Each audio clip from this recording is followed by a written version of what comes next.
Good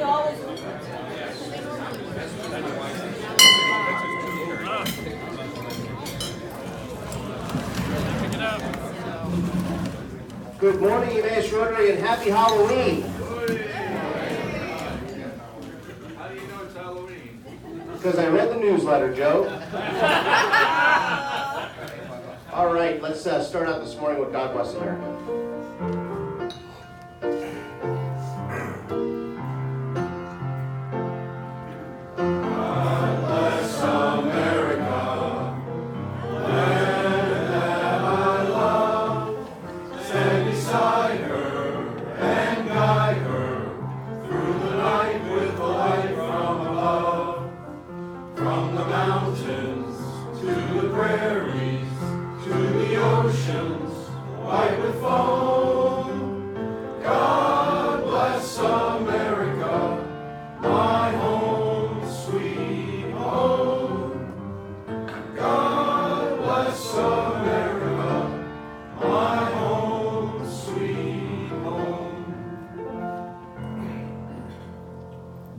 Thank you, Sue.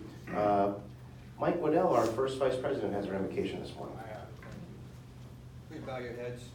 May those assembled here today enjoy the many offerings of Rotary. May we abide by the rules we have established, those of trust, fellowship, and ethics. May we place service above self in our daily endeavors. And may we always test ourselves in our efforts to be sure they are the truth, good for all concerned, of benefit to mankind, provide peace and understanding. Amen. Amen. Okay, Mike, so on the floor, can you do the intro of guests this morning?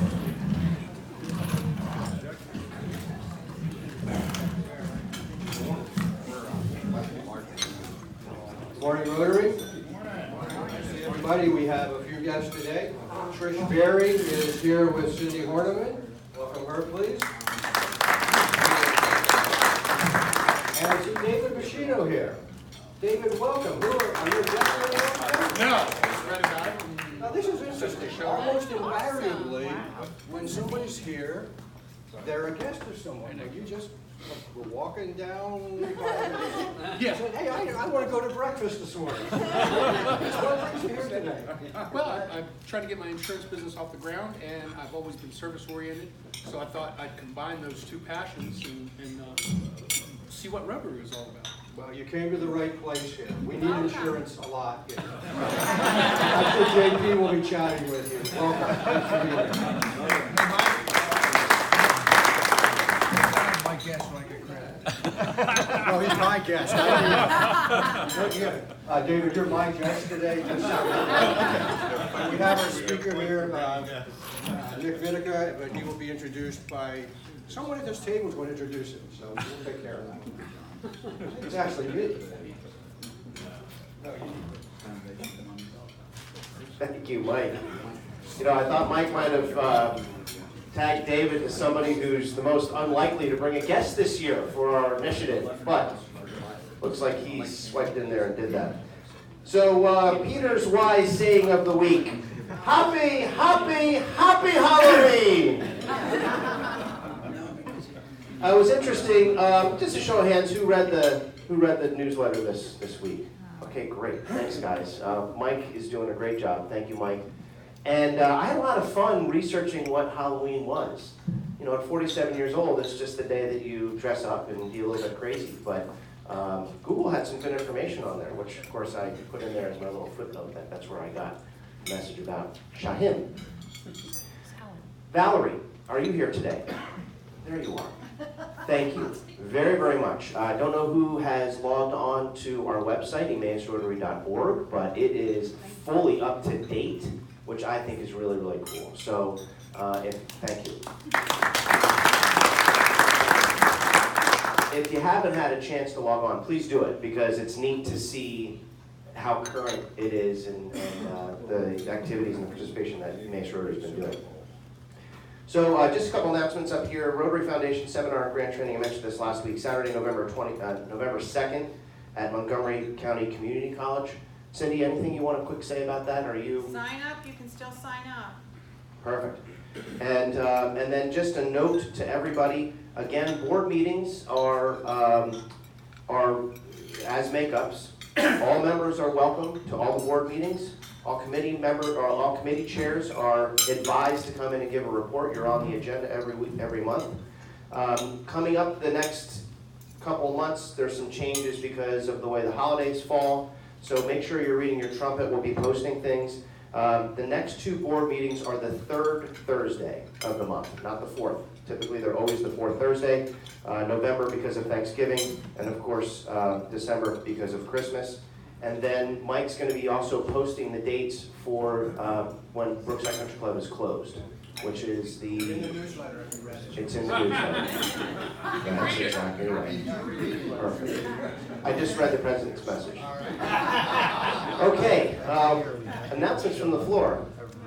Ralph. Just want to remind everybody that next meeting will be the 1st of November. I will be collecting food for the needy, goes to the Emmaus Food Bank, and the head of that Emmaus Food Bank is a girl by the name of Beth Laura, and her daughter is a member here, and she bought me a lovely package of candy from her mother, thanking me for picking up food for the needy once a month. I always tell So, Mom how yeah. religiously he's there and how great he does. Every time someone walks in the door, and she's like, "Oh, I should get him something."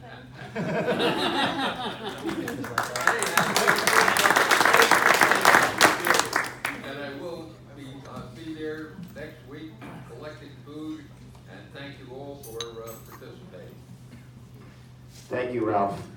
Ashley, just curious, does she really have that high of a voice? My Got mom it. voice. Eileen couldn't be here, but she asked me to say thank you to everybody that contributed to the mac and cheese. We collected 230 some, over 230 boxes. So thank you very much. Well done. Courtney. So, the membership committee is trying to start something new with new members. If you have red lettering on your card, which we just found out, that means you're within the last year, is that what it is? Yeah. The last year that you're a new member. So, we're hoping, instead of having some separate event someplace else for new members, we're going to just try something where we come 15 minutes early to this event. New members can sit around the same table, and then we'll have someone talk to us. We haven't completely finalized what we're gonna do, but our next one, our first one is next week, the 7th, right? So it's next week, the 7th, and we'll have a new member table, so any new members, you're welcome to come, and we'll all sit together. Come at 7 o'clock, so 15 minutes early. All right, great. Thanks, Courtney. Karen. I put over in the corner over there a sheet of kids requiring Christmas gifts from Zion Country. The top sheet is the master sheet, so if you do want to go through, there's 2 sheets at the top. So that's my master sheet, so I want to keep that. So if you do go over there and see some little kid you want to provide a gift for, please put your name in there, and then you can take the sheet behind. Okay? And I'll be bringing it each week. All right, great. Thank you, Karen. Men at work. There's gonna be some work done at the intersection of South Travel. You should have to pay for that. Howard, do you have a comment about that? I don't drive the limo, I'll take you someplace else. Anyone else? All right, great. Well, hopefully, if Halloween falls on a Thursday again in the future, we've started a little bit of a new tradition here at Emmaus Rotary. I'd like to put my spin on things. Also, I did want to mention one thing. Last week's board meeting, and in my effort to really encourage everybody to bring one guest to Rotary this Rotary year, the board approved that we're going to have a day, we're going to specify a day, that if you bring a guest that day, you will receive a free breakfast. So I'm anxious just to see by a show of hands, who would actually be encouraged by getting a free breakfast here and bring a guest? Okay, thank you very much. That's good to know. All right, where is Alicia with the raffle?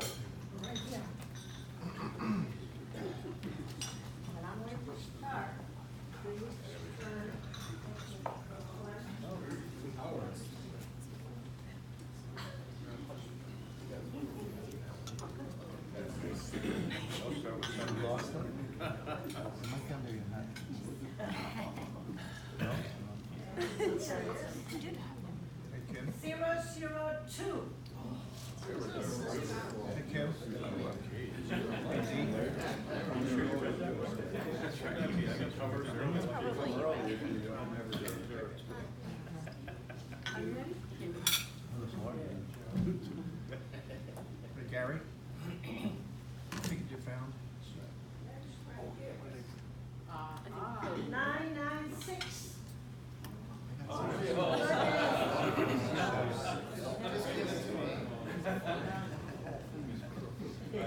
take care of a fine plus. That's fine. You have one more. Go ahead. One more.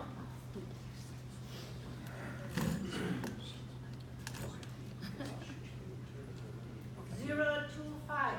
All right. Danny.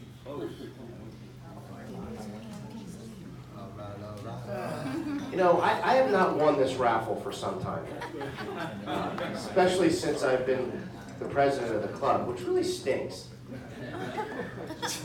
You know what? We might start doing what you did, Mr. McElhaney. Yeah. We might get a deck of cards out moving forward. Yeah. Yeah. Okay, right back to the Sarge. At arms. Sarge? So the good news is Steve won't be president next year should Halloween come around. So we won't have to worry about this, but yes, the Customs are very nice people. I think Bill Erdman is dressed as a disgruntled taxpayer. JP, positive Democrat. So I think the costumes are very well received. Oh, and Patrick, I just want to point out that an associate of yours is wearing your logo on his shirt, but that's a fine, so he paid me, okay? I did, Mario, thank you now for paying your fine plus some. That was very nice of you, a few people late. The way I work it is if the pen is not touching the paper at 7 o'clock, 7:30, the door doesn't matter whether it's open or closed, okay, Gordon? The pen is not, we have a committee that discusses these things, okay? No, committee of three. Committee of three. Me, myself, and I. So let's go to Happy Dollars. I got a lot of fun. Go ahead, Joe.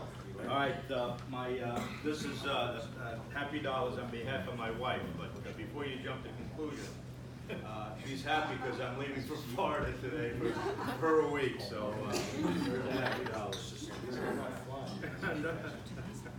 Dale. I have 51 Happy Dollars. 49 of them are for my 49th wedding anniversary, which is today on Halloween. And the $1 is for the 1 year that I was happy. The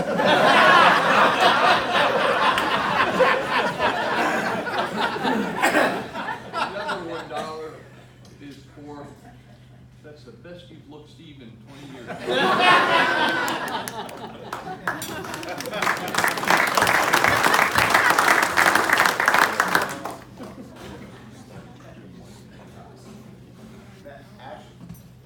Every year, the Chamber has their annual meeting, and we recognize businesses that have reached a certain milestone, and we also recognize Volunteer of the Year.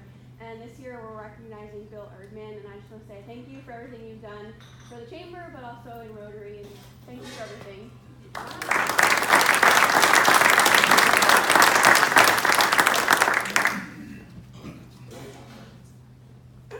Fine, because I'm leaving early. And $2 happy dollars. I don't have a lot of change today. I'm gonna be a grandmother for the 4th time. My youngest daughter is expecting a baby. She's sick as a dog, but she's happy, and so is her husband.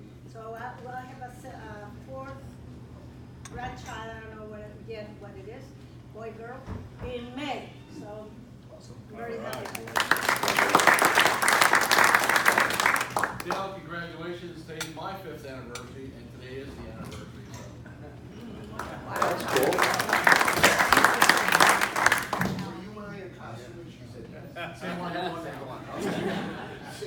Actually, still said yes. Yes.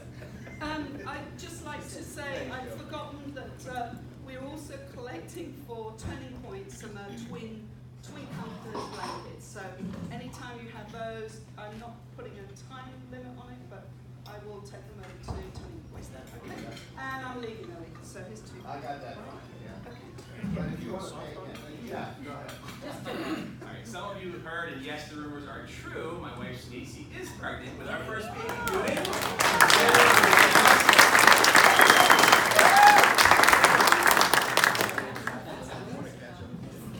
So the Emmaus Cross Country team, my daughters are both on the team. It is on its way to states. They came in first at districts. They're very excited. My older daughter, unfortunately, sprained her ankle at districts, so she won't be running at states, but they're very excited to go cheer her on.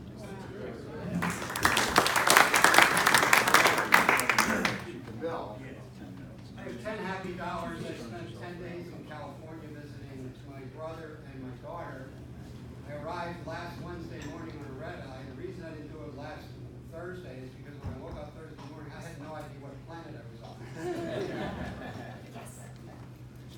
Boss man? I'm going to give a happy dollar to Jeff and Stacy. That is fantastic news. Congratulations.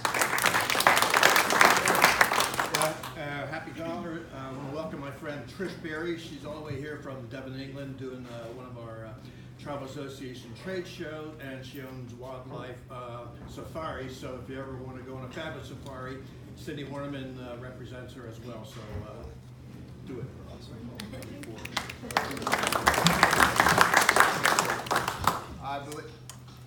I just You remembered, forgot how happy I you got were. another happy dollar. All right, okay. Since we're, today is such a special day, I forgot my son was born today, so I timed it just right.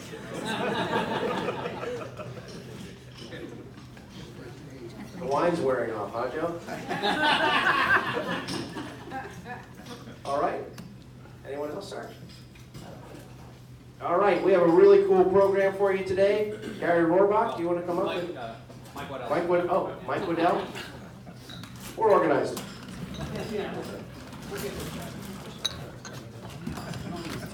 Thank you, Steve.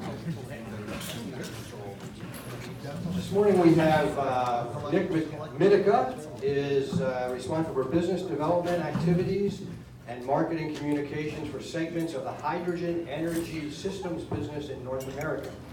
He has been extensively involved in the development of the material handling, power generation, and transportation markets for hydrogen fuel cells. He also oversees Air Products' Hydrogen Ambassador Program, which utilizes employees to educate our community on the benefits of hydrogen-powered vehicles. Mr. Mitica was a member of the board of directors for the National Hydrogen Association, where he served as a secretary and chair of the policy committee, and was actively involved in the merger of the NHA and U.S. Fuel Cell Council. That sounds like a lot of fun.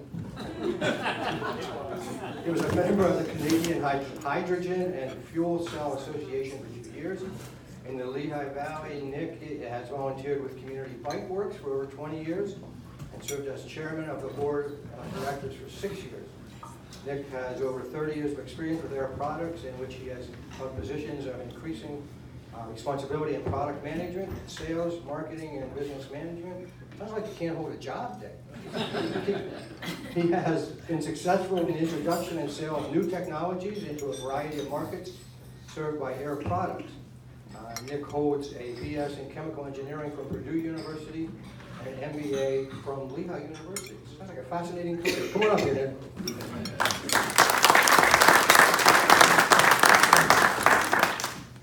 Thank you. Well, it's great to be here today. I see some old friends. Well, I don't mean old as in age. I'm kind of that age too, but from Air Products.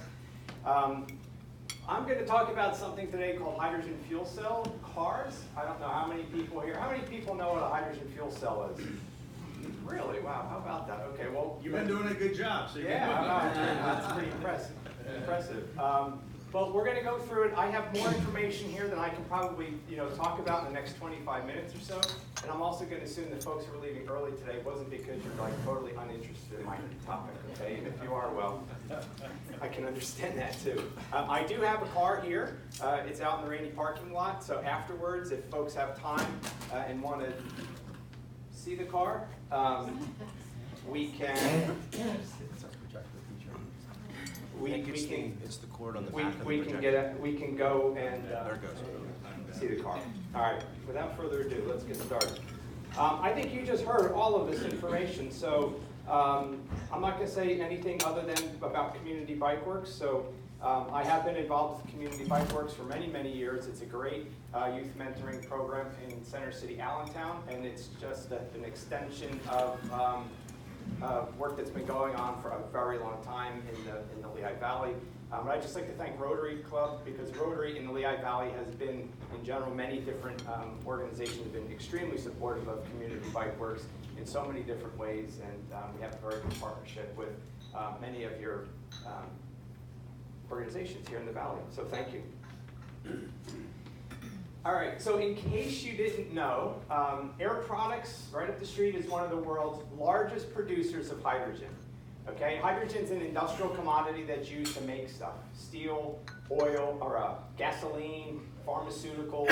Okay, and right now, though, hydrogen is being used as an alternative fuel, and we're going to talk more about that here in a few minutes. Now, as a very large producer, we produce hydrogen in big plants like this one on the right. We make about 7 or 8 million kilograms of hydrogen in a day. Now, for some perspective, 1 kilogram of hydrogen equals about 1 gallon of gasoline on an energy equivalent basis, okay? So what that means is that Air Products, one of the biggest producers of hydrogen, if we were to use all of the hydrogen that we make today only to fuel cars, we can only fuel about 8 or 9 million cars. Well, there's 250 million cars alone in the United States. That doesn't include all the buses and trucks and forklifts and other things. It doesn't include the hundreds of millions of cars in other countries. So this market is enormous for Air Products. The opportunity is terrific, and that's one of the reasons why we're definitely dedicated to this. Now, we actually make hydrogen in these plants, and we make it as a gas, but we also turn it into a liquid, and we ship it around as a cryogenic liquid. How big is a kilogram of hydrogen? Like, is it a 20-gallon propane tank? Well, hydrogen is a gas. Right, I know, but when you... Well, that just depends on how much you compress it. Okay. So if you had 1 kilogram of hydrogen in this room, it'd be as big as the room. Basically, it just dissipates. So in this car that I have, we have 5 kilograms of hydrogen in storage. And I'll show you a picture. There's 2 tanks that hold that, and you'll see the approximate size of that. So, hydrogen fueling is new to many of you, and hydrogen cars, but it is not new to those of us who have been working in this industry. So Air Products actually started in 1993 with our very first hydrogen fueling project. We fueled our first hydrogen fuel cell bus in 1997, and there's tremendous momentum around the world right now on these technologies. So what exactly is hydrogen? Okay? Well, hydrogen is the most abundant element in the universe. So if we make our transportation fuels out of the most abundant element, that sounds like a pretty good place to start, right? As an alternative fuel, it's a carbon-free fuel. So as we talk about climate change, as we talk about decarbonization, hydrogen, if you use it, it has 0 carbon in it. It's just H2, if you remember your chemistry. So that's one of the reasons that it's definitely being evaluated. It can be made from renewable resources. So things like water have hydrogen in them. Things like methane coming out of landfills and biodigesters have hydrogen in them. Other organic materials that could be converted into hydrogen, they all contain hydrogen, and we can secure the hydrogen from these renewable resources. It is non-toxic. So next time you're at the Wawa station up on Hamilton, you look at all the warnings on that sign, it's a carcinogen. All right, so we take this for granted. We wash our hands in it if we get solvent-based paint on our hand. We spill it on the grass from lawnmowers, and we don't think twice about putting a carcinogen into our water tables and things. If I was here today telling you that, hey, I'm going to tell you about this brand new fuel, it's a carcinogen, and it's going to potentially contaminate our groundwater, and like, what would you say? You'd say like, are you crazy, right? So, this is a fuel that's been around for over 100 years. We all take it for granted, including myself. It's very convenient. It allows a beautiful, style of living for us. But, it is dangerous. So if we can convert to things like hydrogen, we're going to be moving to a non-toxic fuel. And lastly, from an energy independence perspective, I told you there's a lot of transportation fuel made, and a lot of it's made from oil. So if the United States or other countries want to reduce their dependency on imported oil, one way to do it is to produce hydrogen from whatever resources that they have. The United States, we have tremendous amount of natural gas. So natural gas can be converted to the hydrogen. We have a tremendous amount of renewable resources and renewable power and water that can all be converted to hydrogen. So from an energy independence perspective, this is also happening. Now there's two primary ways that we make hydrogen. One is from natural gas. So we actually take natural gas, which is the methane molecule, and we convert it into hydrogen. We also we react it with steam. So half the hydrogen that we produce comes from the water that we put into that process, and the other half comes from the methane. The other way that we do it is through electrolysis, and it's just taking water and running an electric current through it, and it splits the water molecule into hydrogen and oxygen. Now this is the way that this industry really wants to proceed, because if we can take water and use renewable wind power or solar power to convert that to hydrogen, that would be a totally carbon-free supply chain, and certainly of a lot of interest. We do it today. We just don't do it we can't do it at the same price and scale yet that we can from our large established industrial processes. Okay, so everybody said you guys know what these cars are, so then I should get a very good response on my first question here. So this is a yes or no answer. If you think that a hydrogen fuel cell car is an electric car, raise your hand. Okay, a couple of yeses. If you think no, raise your hand. Okay, if you have no earthly idea, I appreciate your honesty. Okay, so I know that I'm going to be able to teach you at least one thing today. Okay, so if nothing else, remember what the answer is to this question. Okay, it is an electric car. All right. So now, when people think of an electric car, you typically think of battery electric cars. You think about taking that car and plugging it in, and you're going to just recharge a bunch of batteries like we recharge our phones and on our laptops. Okay. The car drives around. The power comes out of batteries to a motor, and then when it runs out of power, you have to plug it back in and recharge it. All the electricity is coming from some power plant someplace. Okay. What a fuel cell is a fuel cell is actually an electric generator. Okay? So what we do is we generate the electricity under the hood. So it's the same motor, same drivetrain, all of those things are the same. It's just that we now generate the electricity in the car through this thing called a fuel cell. Okay? And what a fuel cell does is it takes hydrogen from these tanks that we have on the vehicles, and it takes oxygen just from the air, and it has an electrochemical reaction. So there's no combustion. Nothing's burning in this car like the ones that we just drove here today. And it creates electricity, water, and heat. So the water just goes out the tailpipe, the heat's just dissipated in a radiator, and the electricity is used to power the motor. Okay? So in this world of going to zero-emission vehicles, we have to electrify the vehicle, because we can't have any combustion happening in a car, otherwise we're going to have emissions. And if you want to electrify a vehicle, you can either use batteries and generate the electricity someplace else and store it on the car, or you can just simply use a fuel cell in the car and you can generate the electricity under the hood. Okay? One of the great things about fuel cells is that they're 2 to 3 times more efficient than an internal combustion engine. So this car gets about 60 miles per gallon. Okay? The other thing is that the form, fit, and function of these cars is more similar than battery electric cars. And what generally that refers to when the OEMs say those kinds of things, the automotive manufacturers, what they mean is that we can refuel these cars in 3 to 5 minutes. Okay? We can refuel a bus in 6 minutes. We can refuel a truck in 10 or 15 minutes. You can't do that with batteries. Battery charging is a long, process. It's just the way it is. Okay? and there's no getting around that. So that's a big part of it. The other thing is that batteries are extremely heavy and they take up volume.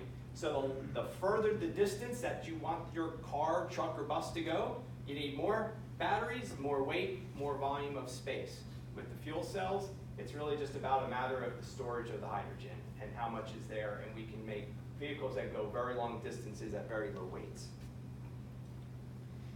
This is just a map of something that General Motors had put out a number of years ago, but it still pretty much applies. This is a product map, and they basically said that fuel cell vehicles could cover about 75% of their product map, and battery electric technologies was 25 to 30%.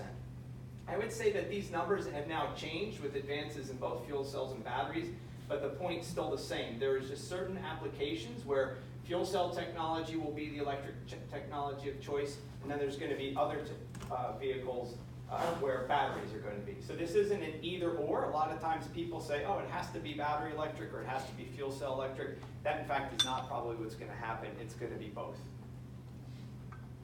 And this is just a map of, or a graph of what the weight of a vehicle at different ranges would look like. And so, a fuel cell vehicle, if you wanted it to go 350 miles, this really doesn't weigh anything different than if it was just designed to go 50 miles.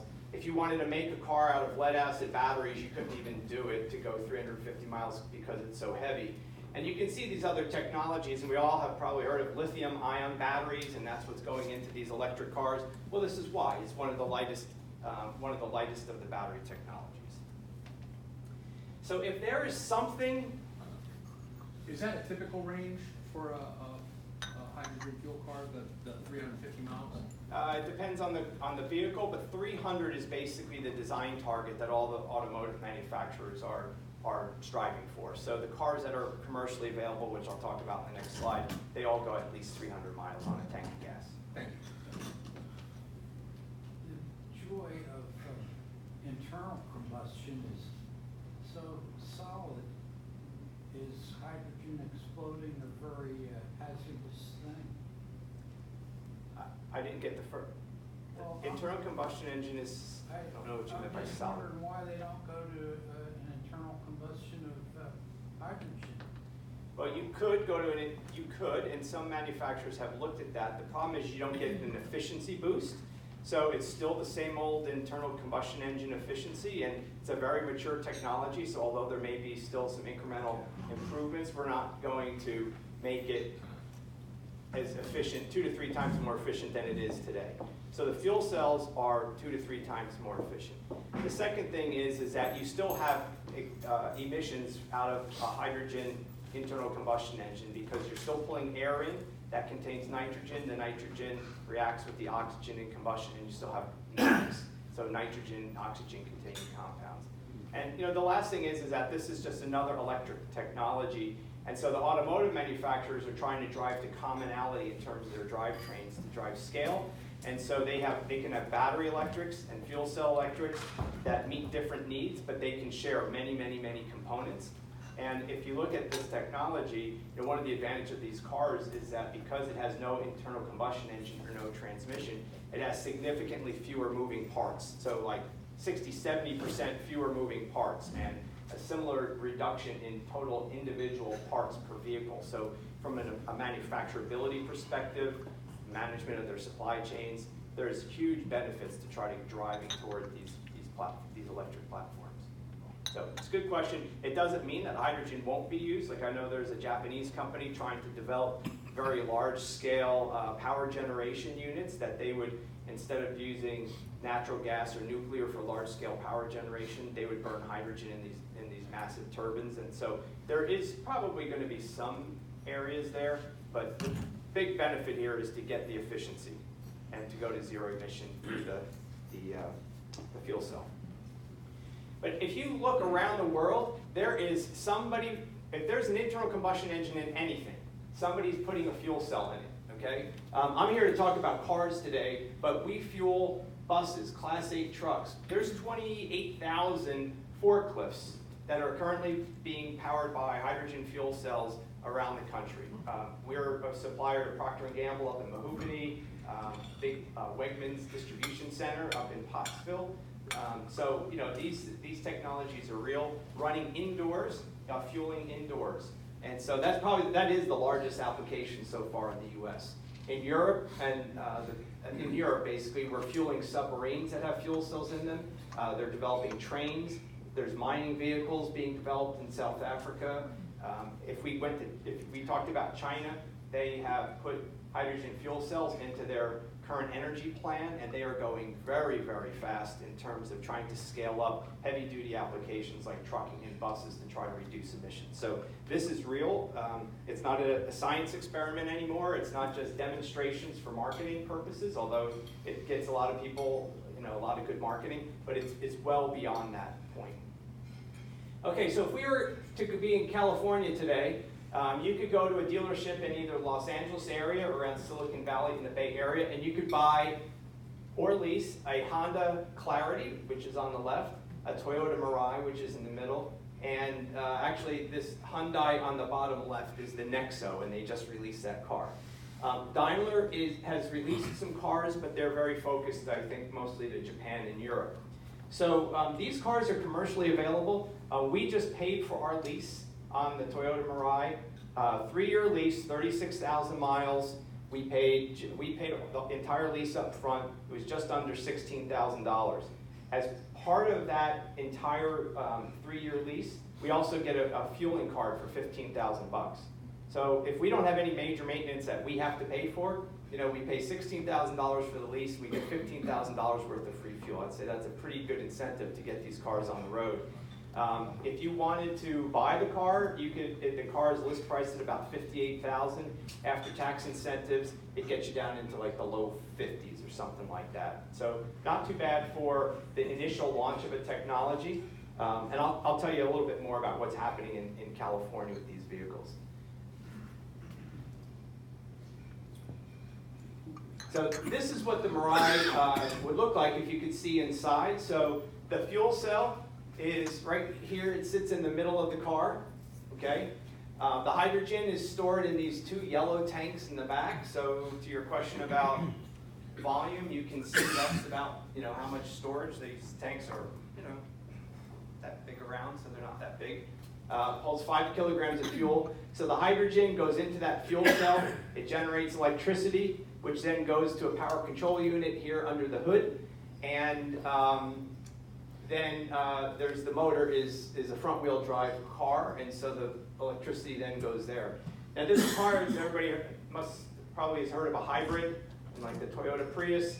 Well, you know, when you step on the brakes in a Toyota Prius, it has regenerative braking, so the energy from braking is captured in the battery, and that's how the Prius gets much better efficiency, is because then it uses that electricity to power the vehicle and systems in the car. Well, this also has the same Prius technology, so there's a nickel metal hydride battery in the back, and so the car then knows if it's driving along, if it's a fuel cell dominant vehicle, so if I'm just kind of puttering along and I don't really need a lot of acceleration, the fuel cell is providing all of the power.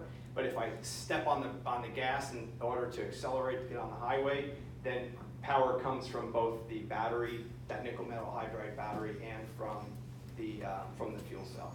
Okay, it's got a lot of torque. It's a lot of fun to drive.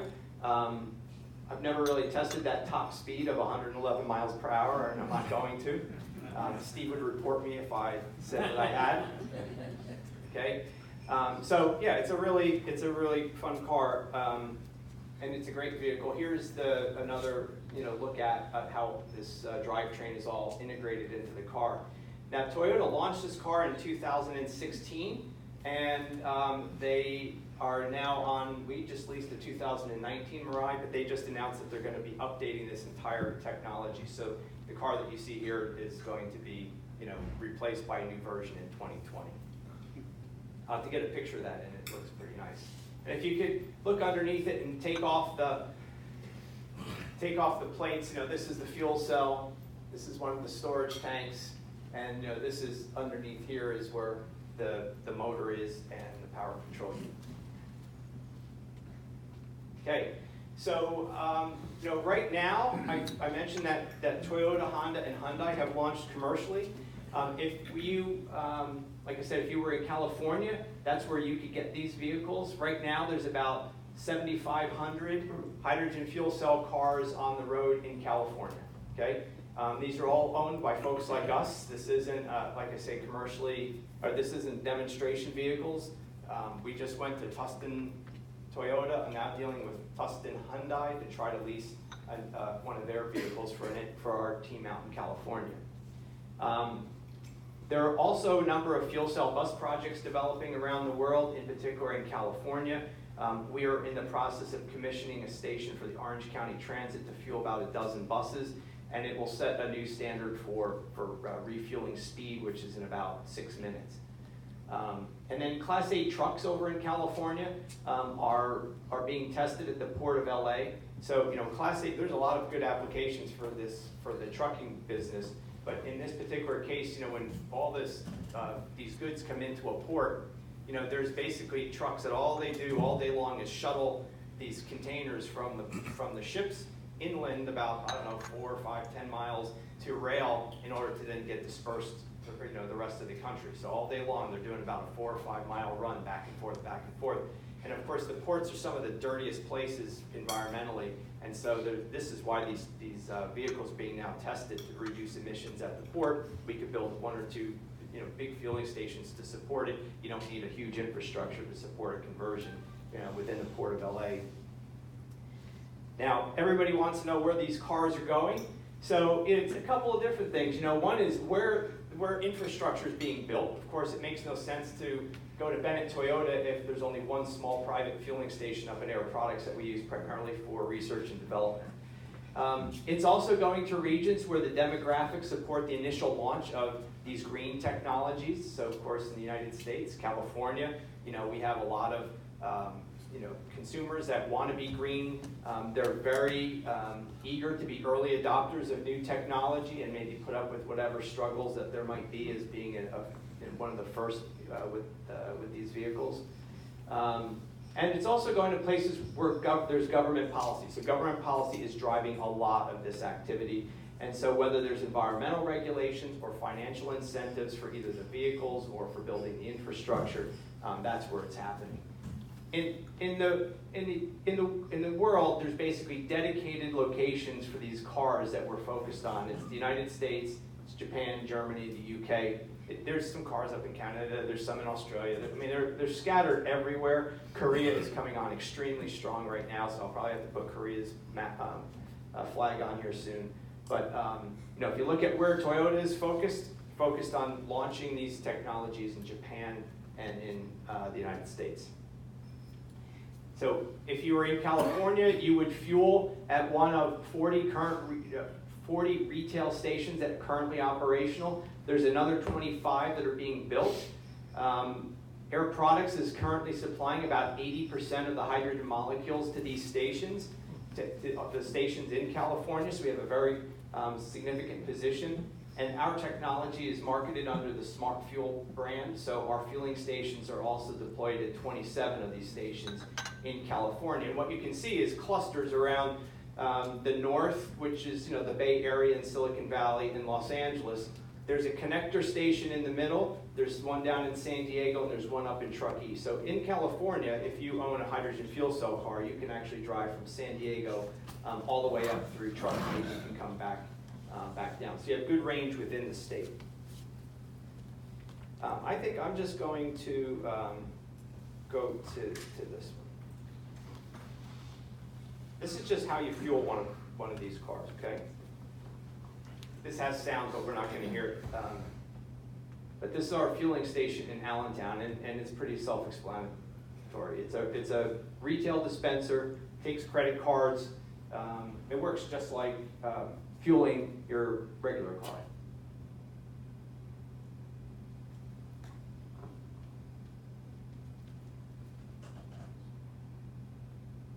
What's coming out of the pump? Is it a liquid or a gas? Gas. Gas. All this is gas. So it's a compressed gas. So because hydrogen is so light, what our dispenser is distributing is actually high-pressure gas. So going into cars, there's a standard of 10,000 PSI, and into all the other vehicles, it's largely 5,000 PSI.